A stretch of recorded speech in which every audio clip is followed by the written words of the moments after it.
seja, não há diálogo, não há fala sem o outro, que é este outro, e aí ele vai introduzir uma encrenca boa para nós, né? Ele vai dizer assim, é esse outro que nos dá a significação. E ele fala assim, então este retorno é dado por este outro que está do outro lado. E que traz a significação, mas não traz o significante. Então ele vai dizer assim, não há uma amarração definitiva, ela é provisória entre significante e significado. Significante pode significar qualquer coisa, porque inclusive a significação propriamente dita é dada fora de nós. Não quer dizer que a significação vai ser alguma coisa certa ou errada, mas vai haver uma significação que é dada pelo outro e retorna para nós. Porque ele falou da boca, ouvido. A boca para o ouvido do outro, mas a boca também para o meu próprio ouvido. Eu também sou um outro, né? Falando coisas ruins. Então, ele vai dizer assim, esta amarração que é feita, né? É uma coisa feita pela própria pessoa, significante e significado, porém através do retorno que vem de um outro.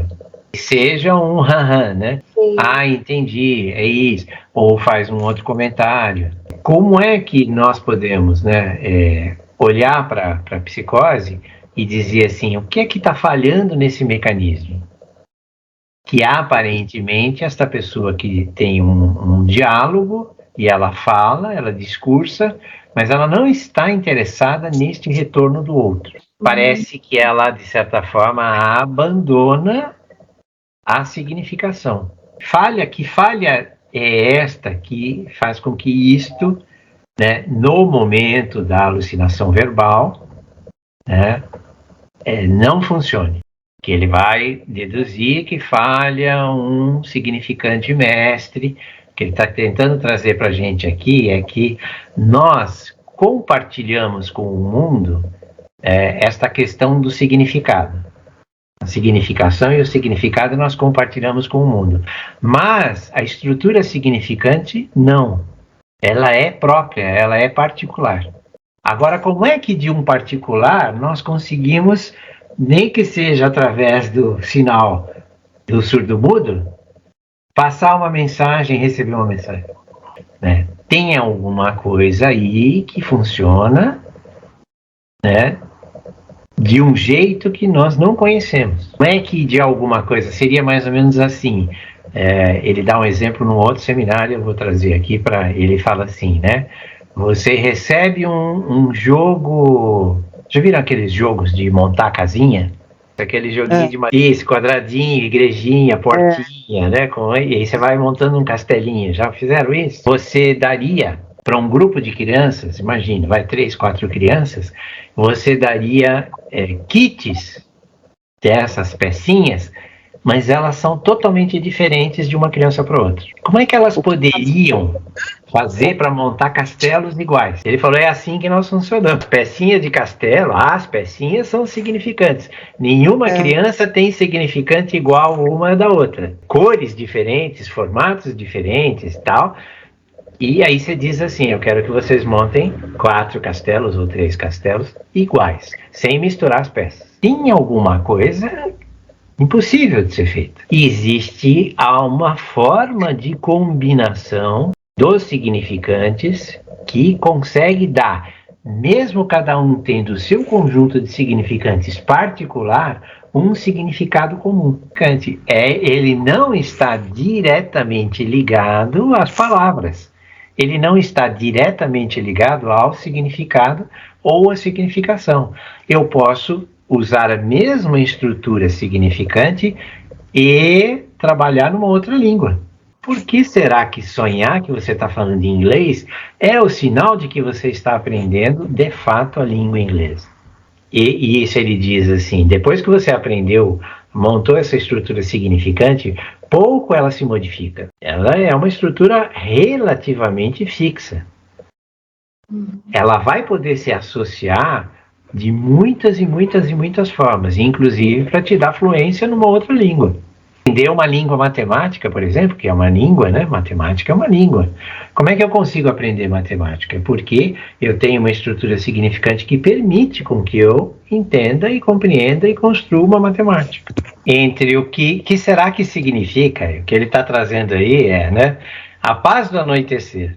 O que será que mexia com Schreber? Não sabemos, né? Mas será que aparece no discurso dele? Tem grande chance, né? Então ele diz assim, se alguém chega para nós e fala, né? A paz, não tem um cumprimento que eu não sei quem faz, que a paz de Deus esteja contigo, são os cristãos. Não tem um significado fechado, perfeito. Para mim a paz, por exemplo, é deitar e dormir, sei lá, né? Para o outro é poder estar, sei lá, dentro da casa, em segurança, né? Ter o que comer, estar junto com a família.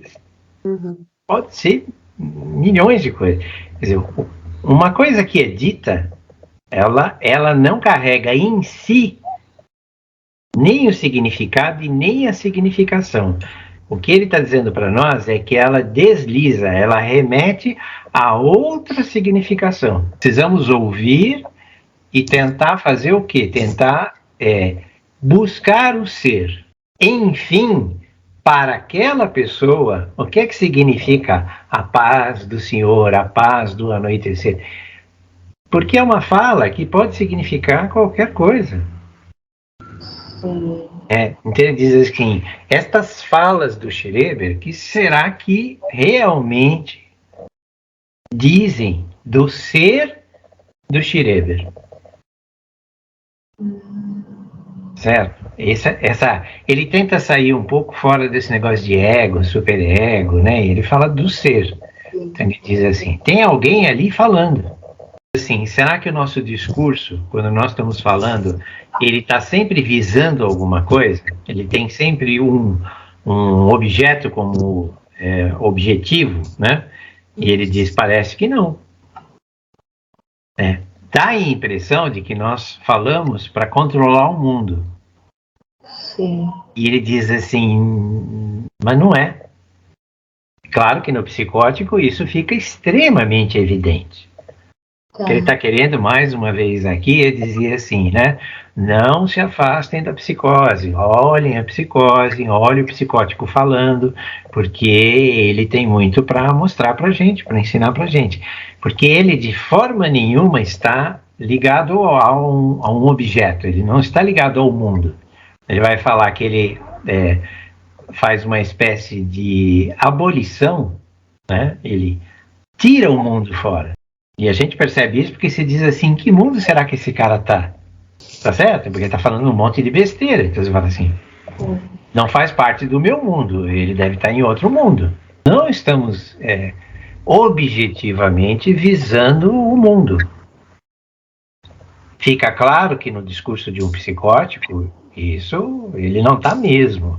Mas ele diz assim, enfim, parece que nós também não estamos, mesmo que não sejamos psicóticos. Aí ele diz assim, então nós estamos buscando alguma coisa. O que será que nós estamos buscando? Ele dá uma resposta parcial para a gente dizendo assim, estamos buscando o ser. Estamos falando alguma coisa sobre nós mesmos. Não há discurso que não seja sobre a própria pessoa, uma vez que é o discurso dela. Né? Por que na psicanálise a gente não atende, é casal, a gente não conversa, né? A não ser que seja análise de criança, conversa-se com os pais. Mas já passou de uma certa idade, só com aquela própria pessoa. Porque só interessa o discurso dela, não interessa o discurso dos outros. Eu vou trazer aqui, né, o meu marido para conversar com você.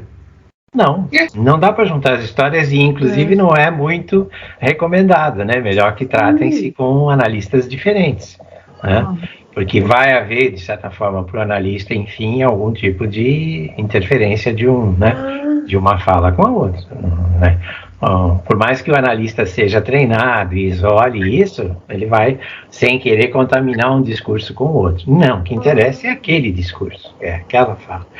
Mas eu vou escrever para você. Não adianta, você tem que falar comigo. Porque ao falar, alguma coisa dessa articulação dos significantes vai vir para fora. O discurso não vai para lugar nenhum. Ele tem um sentido, que é a próxima significação, depois a outra, depois a outra. Veja, eu estou tentando aqui, né, dialogar com o Lacan e com vocês. O que eu estou fazendo? Uma significação que leva a outra, que leva a outra. Demos o exemplo da missa, daqui a pouco demos o exemplo, né, da outra coisa. E veja, aonde é que nós vamos chegar? Lugar nenhum. E ele vai deslizando, deslizando, deslizando.